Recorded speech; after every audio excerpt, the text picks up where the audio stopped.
Aba, nagulat ako, sinesearch ng tao yung nasa billboard ka. Tapos nakita nga nila. Sige nga, try natin dito.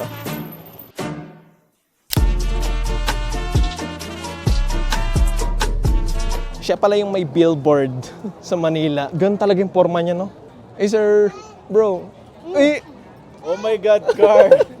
Nice What are you- meeting you again. ginagawa mo dito, sir? Gumagala lang. Ah. Grabe, ang Ah. daming nagmamahal sa'yo, Carl. Ay, thank you. Grabe. Ano pala yun? Napanood mo yung video? Ano nang... Yo, may mga offers sa akin nung napanood nila yung video mo. Endorsement na bago dahil sa video. Oo. Ang galing. Ay, thank you. Tulong. Hindi, pero matagal ka ng model kasi. So, part 2 ba to? Oo. Eh, okay lang ba? Sir, nandito ka uli sa Baguio. Oo, ibang klase kasi nagagawa ng Baguio sa akin. Sir, Sean, okay lang ba? Ano, parang isa lang dito? Aba, Ready ah. nagulat ako kasi sinesearch ng tao yung nasa billboard ka. Tapos nakita nga nila, no? Ang galing.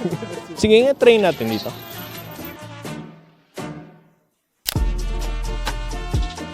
Grabe talaga, oh. Ang maganda yun, yung parang dikit nga yung paa or ano, something. That's good. 3, 2, 1. Gwapo niya talaga yun, sir. Parang maganda dito. Kaya nga eh. Isang wide lang. 3, 2, 1. 3, 2, 1. Okay. Steady lang na parang pag ganito lang. Ganda kasi ng composition dito. Parang maganda dito. Ganda ng style mo, no? Urban talaga. 3, 2, 1. Nakadikit siguro yung kamay. Malapit ako. This year, ano yung goal mo talaga? Goal ko? Actually, wala. Chill lang ako. Flow sa flow lang. Kung para sa'yo, para sa'yo.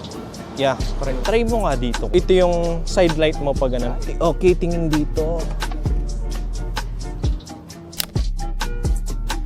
Ito yung magiging background mo. More on portraits. 3, 2, 1. Full body ako. Wait lang, nabali ako dun. Tara, kain tayo. Sure ka? Oo. Sige. Isa tayo. Wala akong gagawin, so kayo yung mga tropa ko ngayon. Okay. Sige. Oy, tropa na daw. Alam mo yung...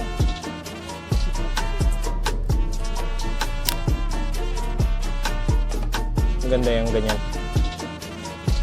Tingin sa malayo, kuya. Pakitaan mo kami international. Ayun. 3, 2, 1, go.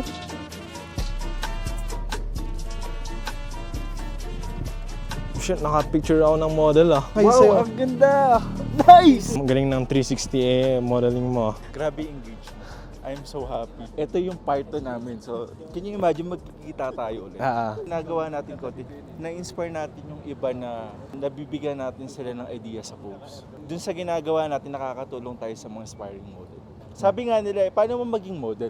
Una, maging mabuting tao ka. Kailangan gayahin ka ng tao. Maraming salamat tayo na maraming nagmamahal kay Carl.